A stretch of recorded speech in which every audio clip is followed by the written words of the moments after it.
नमस्कार, जनमानस योजना में आपका स्वागत है। मैं हूं अमलेंदु भूषण खान। देश के कई ऐसे हिस्से हैं, या ये कहिए देश के कई लोग ऐसे हैं जो दिल्ली का नाम तो सुने हैं, लेकिन दिल्ली आज तक आ नहीं पाए। ट्रेन पे भी नहीं चढ़े, हवाई जहाज़ पे भी नहीं चढ़ सके थे। तो आप अंदाज़ा लगा सकते हैं जो वो किस एरिया से आते होंगे। जी हाँ, आज मैं बात कर रहा हूँ बॉर्डर एरिया, जो भारत के सीमा पे बसे जो गांव है उनकी मैं बात कर रहा हूँ। उन गाँवों को कई लोग तो अंतिम गांव कहते हैं, लेकिन कई लोग उसे देश का पहला गांव बता रहे हैं। आज हम इसी बात पर चर्चा करेंगे और उन गाँव में रहने वाले, यानी देश का प्रथम गांव जो है, देश का पहला गांव जो है, उनके लोगों की जो बातचीत है उसको हम बताएंगे।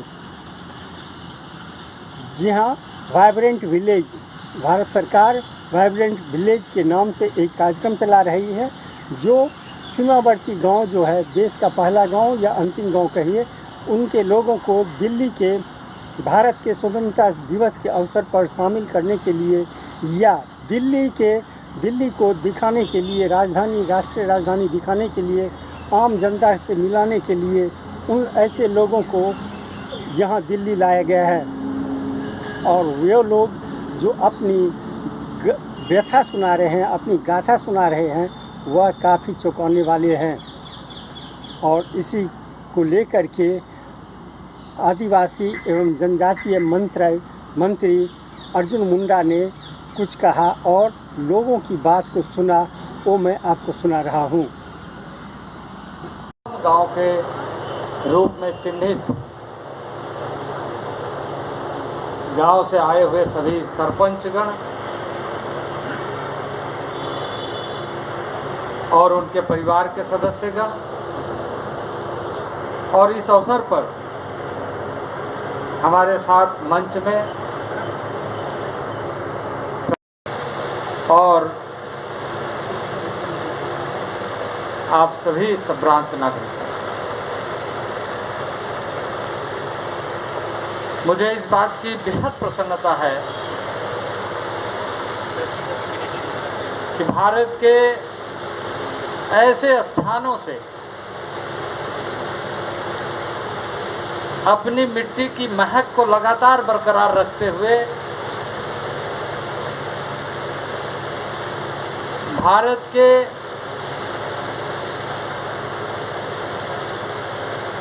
उस प्रथम गांव में लगातार अपने असीमता अस्तित्व को बरकरार रखते हुए एक पहचान के साथ भारत के नागरिक होने का गर्व प्रस्तुत किया है।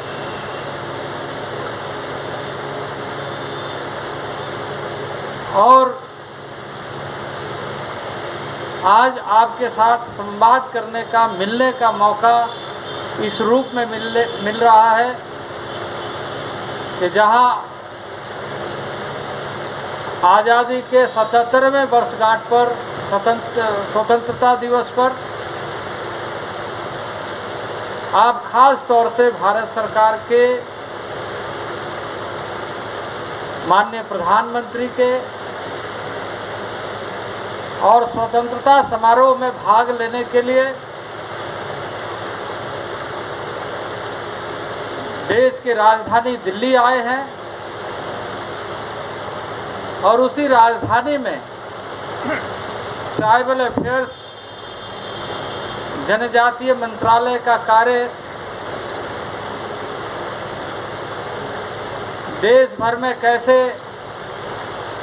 समस्त जनों तक पहुँचे, उस कार्य का दायित्व आदरणीय प्रधानमंत्री नरेंद्र भाई मोदी के नेतृत्व में हमें मिला है। और आप हमारे घर आए हैं, और इसलिए आप मेरे पर्सनल गेस्ट के रूप में परिवार के अतिथि के रूप में हमारे पास इस स्थान पर आपके साथ संवाद हो रहा है, मैं सबसे पहले आप सबका हार्दिक अभिनंदन करता हूं, स्वागत करता हूं और सबको हृदय से नमस्कार, प्रणाम। और हम जिस क्षेत्र में रहते हैं वहाँ पर हम सबको जोहार बोलते हैं, जोहार।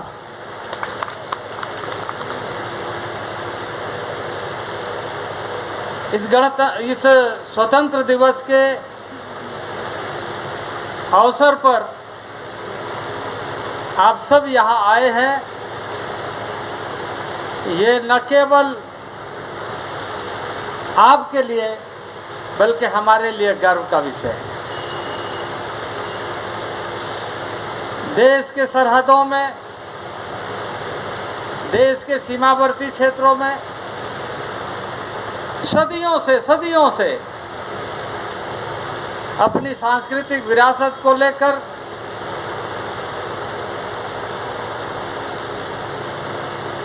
उस धरती से, जिसे हम राष्ट्र के नाते भारत कहते हैं,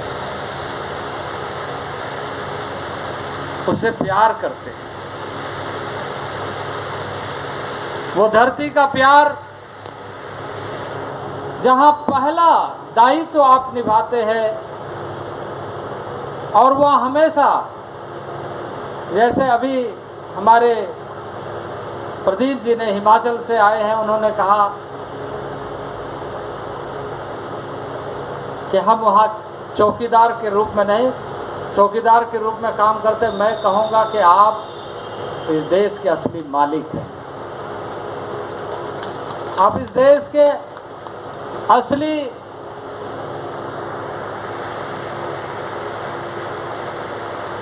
भारतीय हैं,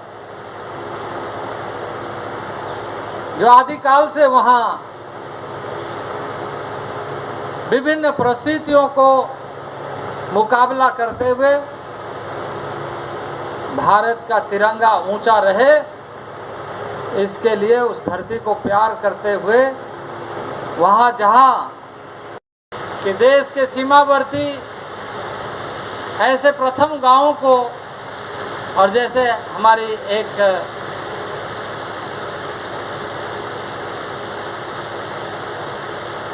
बहन ने कहा कि मैं पहली बार दिल्ली आई हूँ, ये आपका घर है, ये पूरा भारत आपका घर है, आप बार बार यहाँ आइए, हम ऐसा चाहते हैं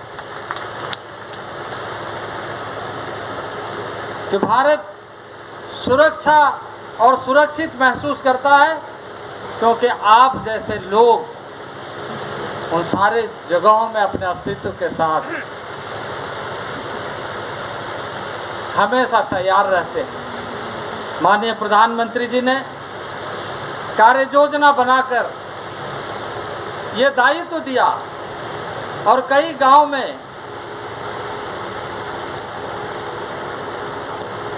हमारे माननीय प्रधानमंत्री जी के मंत्रिमंडल के सदस्य उन सीमावर्ती गांव में, अभी तक 17 मंत्री बॉर्डर विलेज का रात्रि विश्राम कर चुके हैं। हमारे गांव वहाँ पे पड़ता है, हमारे फ्रेंड सर्कल है, आर्मी, आईटीबीपी, पुलिस, ये सब मिलके हम लोग एक गांव में मिलके बैठा है।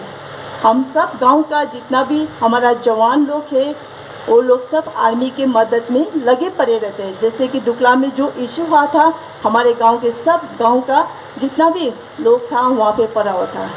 विशेष हम क्या बोलना चाहते सर, हम जहाँ पे रहता है सर, हमारा ये सब फॉरेस्ट ब्लॉक अंडर में पड़ता है। हमारे वहाँ पे जितना भी गांव वाले हैं, हमारा सब ट्रैवल का आदमी लोग वहाँ पे बेहतर रहता है सर। सो कृपया सर, जितना हो सके हमारे गांव का, हम लोग ने जितना भी प्रोजेक्ट, हमारा अभी बाइबन ब्रिज में मैं खुद भी लगा पड़ा हूँ सर। हमने रिसेंटली में इलेक्टेड होके सर 9 मंथ हो गया, वाइब्रेंट ब्रिज के प्रोग्राम में सर मेरा 9 महीना शुरू हो गया, ये काम प्रोजेक्ट पे लगा हुआ। मैं आशा करती हूँ कि सर ये प्रोग्राम में हमारा गांव का थोड़ा बेनिफिट मिलने से हम लोग आप लोग के आंतरिक हृदय से धन्यवाद देना चाहती हूँ। वैसे सर हम लोग SBM के मार्फत स्वच्छ भारत मिशन सिक्किम में हम लोग, सिक्किम तो हमारा स्टेट में तो है, वैसे फिर भी हम लोग GPO के मार्फत भी हम लोग बहुत सारा काम करता है। जैसे कि सर हम लोग ने अपने ग्राम पंचायत से गार्बेज ट्रक खरीदा है ताकि सर स्वच्छ भारत के लिए, क्योंकि स्पॉट के मेज बिन वगैरह बनाया है सर, स्वच्छ भारत को नज़र रखते हुए प्रधानमंत्री का सोच का। ऐसे ऐसे बहुत सारा अवेयरनेस प्रोग्राम भी रखा हूँ सर जी, और वाइब्रेंट ब्रिज के थ्रू से और भी हम लोग काम करने के लिए इच्छुक है सर। वैसे लगातार कहते हुए आज 77 स्वतंत्रता दिवस का आप लोग सब लोग को शुभकामना देना चाहती हूँ। बोलने का मौका मिला तो अभी हम थोड़ा सा नर्वस हो रहे, कुछ भी नहीं बोल पा रहे। इधर आके बहुत अच्छा लगा सर ना, तो आपने इतना हम लोग को प्यार से और BJP गवर्नमेंट ने हमको बुलाया और हम लोग यहाँ आए तो एक नहीं होते क्या, समझ में नहीं आ रहा क्या बोलूँ ना खुशी से। तो मेरा गांव इतना छोटा सा है ना सर, तो मतलब यहाँ आके देखा तो इतना मतलब क्या बोलेगा छोटा एक ही मतलब है हम लोग वहाँ में ना। इधर आके देख के बहुत अलग सा एक फीलिंग हुआ ना सर, इसके लिए बहुत बहुत थैंक यू आपका और आप सभी का। हाँ, जहाँ तक मेरा गांव का जो काम हम भी अभी इस बार ही नया चुन के आया है, तो इसी वजह से जितना हमने काम किया ओल्ड एज पेंशन का किया और विडो पेंशन का वो सब किया, और हमारा ये मिशन जल जीवन मिशन जो हर घर पानी आया वो भी आया सर गाँव में ना। तो और हर जो क्या बोलते हैं गैस मिलता है जो गांव में, जो जिसका ज़रूरी है उसको गैस दिया जाता है ना, वो जो मिला है सर वो भी बहुत अच्छा से घर घर में पहुंचा है। कुछ रोड से हमारे जैसे किन्नौर में, हम किन्नौर भी बॉर्डर शेयर करते हैं तिब्बत से। एक्चुअली जितने भी यहाँ लोग हैं हम लोग हमें कभी चाइना नहीं बोलते हैं, हम उस एरिया को हमेशा से तिब्बत ही बोलते हैं। तो जो रास्ता जा रहा है तिब्बत के लिए उसको बनाए रखना है ताकि हम अपनी पहचान बनाए, भारत सरकार के तिरंगा के नीचे रह सके सुकून से। हम आपको ये बता सके कि भाई दूसरे तरफ से कोई इन्फिल्ट्रेशन हो रहा है, ये आपको हम करेक्ट जानकारी दे सके। साथ ही साथ हमारा भी स्वार्थ सिद्ध हो सके, हमें अच्छा इंफ्रास्ट्रक्चर मिले, रोड मिले। दूसरी चीज़ हम जो सबसे ज़्यादा सफ़र करते हैं पहाड़ियों का जो ट्रेडिशनल प्रॉब्लम है वो है हॉस्पिटल्स। हमारे पास बिल्डिंग तो बन जाते हैं, बहुत पैसे लगाता है भारत सरकार हो चाहे किसी स्टेट गवर्नमेंट हो, बहुत बड़ा इंफ्रास्ट्रक्चर बनाता है। इंफ्रास्ट्रक्चर मात्र ही उसको चला नहीं सकता है क्योंकि उसमें डॉक्टर आने को तैयार नहीं है, एडवर्स कंडीशन है। उनको गवर्नमेंट एक्चुअली उनको एक्स्ट्रा पर्क्स देते हैं ट्राइबल एरिया में रहने के लिए, तो भी ये सिस्टम नहीं चल रहा है। मैं माननीय मंत्री जी से इनके जहन में विशेष तौर पर मेडिकल के लिए सब आवेदन करना चाहते हैं सर। ऐसी व्यवस्था आपने ऑलरेडी इंफ्रास्ट्रक्चर डेवलप किया एनीवेज, लेकिन बैठने को तैयार नहीं है। ऐसा कुछ सिस्टम हो जो कि ट्राइबल एरिया में आकर के हमारी सेवा माने उनकी सेवा करें, हम भी उनकी सेवा कर सकते हैं। ऐसा व्यवस्था होगा मुंडा साहब तो बहुत अच्छा रहेगा। और दूसरा हमारा प्रॉब्लम रोड्स के बारे में होता था। हमारे 2 गांव है सर, एक चिपकुल है बहुत ही कनेक्टिंग है जो बॉर्डर शेयर करते हैं, एक है चारू। ये 2 गांव इतने दुर्गम है ना, ये फौजी भाइयों की मदद से ही जीवन वहाँ जीते हैं, नहीं तो वहाँ असंभव है क्योंकि सारा सप्लाई वहाँ रुक जाता है। उस पर ध्यान देंगे तो बहुत ही बेहतर रहेगा। तीसरी बात मैं आपको बोलना चाहता हूँ एजुकेशन। हम लोगों का जो सबसे मेन प्रॉब्लम है ना सर एजुकेशन। स्कूल्स है हॉस्पिटल के जैसा ही दशा है। स्कूल के टीचर्स अपने बच्चे प्राइवेट स्कूल में भेजते हैं, खुद 11 बजे स्कूल आते हैं और 3 बजे चले जाते हैं, उनका अटेंडेंस ऑलरेडी रजिस्टर्ड है। ऐसा जगह से हम आते हैं सर। तो अब आज मैं ये सब 2-3 चीज़ें जो पहाड़ियों का जो प्रॉब्लम है, कॉमन प्रॉब्लम, वो एड्रेस करना चाहता था। स्कूल्स का हमारे एक्चुअली और एक भी प्रॉब्लम है सर जी, जो हम माइग्रेशन का जैसा वाइब्रेंट विलेज को हम जैसा समझते हैं कि पहाड़ों से माइग्रेट होकर के प्लेन्स में ना आए हम लोग, हम उसी जगह में बस जाएं जिस जगह में हम पैदा हुए, जिस जगह के हम मास्टर हैं, रात दिन हम उसी जगह पे रहें। उस स्कीम को जिंदा रखने के लिए ये 3 चीज़ें हमारी डिमांड है, कॉमन प्रॉब्लम है, ये होना चाहिए सर। एजुकेशन स्कूल्स का जैसा मैंने बताया, माइग्रेशन का हमारे जैसा मैं स्पेशली मैं बताता हूँ किन्नौर और लद्दाख का स्पेशली हमारा माइग्रेशन टेम्परेरी माइग्रेशन है। एजुकेशन के लिए जाते हैं हम लोग, फिर वापस आ जाते हैं। अनफॉर्चुनेटली ये जनरेशन गैप के वजह से हमारे जो भी यंगस्टर्स है वो एजुकेशन के लिए जाते हैं और वापस आते हैं ऑलमोस्ट शुक्रगुजार हो। साथ ही साथ मैं ITBP के जवानों को इनका भी शुक्रगुजार हूँ, क्योंकि यही लोग हैं जो हमारे को जीवन जीना सिखाते हैं। हम जो वहाँ पे लोग हैं एक्चुअली हम ट्राइब्स हैं, हम बाहर नहीं निकले हैं, ज़्यादा बाहर नहीं निकले। हमारे को बाहर आने के लिए 10 बार सोचना पड़ता है, बॉस दिल्ली जाना है, मुंबई जाना है, कैसे जाएगा। पैसा तो है लेकिन एक्सपोजर नहीं है। वो एक्सपोजर हमारे को आउट ऑफ कम्युनिटी कोई आता है तो ये वर्दीधारी भाई लोग आते हैं, देश के बारे में बताते हैं क्या हो रहा है क्या नहीं हो रहा है। इनका भी मैं बहुत बहुत धन्यवाद देना चाहता हूँ। इन नटसेल मैं आपका वाणी को विराम देना चाहता हूँ। Thank you very much. जो भी हो सके हमसे गलती होगा तो। सिपा से है, अरुणाचल प्रदेश। अरुणाचल से हाँ। आप लोगों को क्या क्या परेशानी होती है वो थोड़ा बताएंगे? कहाँ पे? गांव में, आपके जो गांव है। हमारा जब जगह हमारा पर मेरा जिला में लाइट का प्रॉब्लम है, रोड का प्रॉब्लम है, एजुकेशन सिस्टम का प्रॉब्लम है और ये हेल्थ का प्रॉब्लम है। ये डॉक्टर नहीं होता है अच्छा से, एजुकेशन अच्छा से नहीं कर पाता है। मेरा वहाँ में वही है। तो ये वाइब्रेंट विलेज प्रोग्राम जो है, हाँ, इससे क्या अपेक्षा आप रखते हैं? इसमें अगर ये होता है तो बहुत अच्छा है। अगर ये होना चाहिए, हम लोग उम्मीद करता है ये होने से हम लोग का डेवलप होगा, अच्छा होगा। आपके कितने बच्चे हैं? मेरा 4 बच्चा है। क्या करता है? वो अभी एक तो क्लास 10 पास है, एक तो अभी क्लास 10 में है, एक तो क्लास 9 है, एक तो अभी UKG में जा रहा है। नाम क्या हुआ आपका? मेरा नाम राई रियन, मैं विलेज लंगरी रिया से बिलोंग करता हूँ और मेरा कॉन्स्टिट्यूंसी एडवामिंग। जो गांव है वो किस स्टेट में है? स्टेट में नहीं है, वो डिस्ट्रिक्ट में है।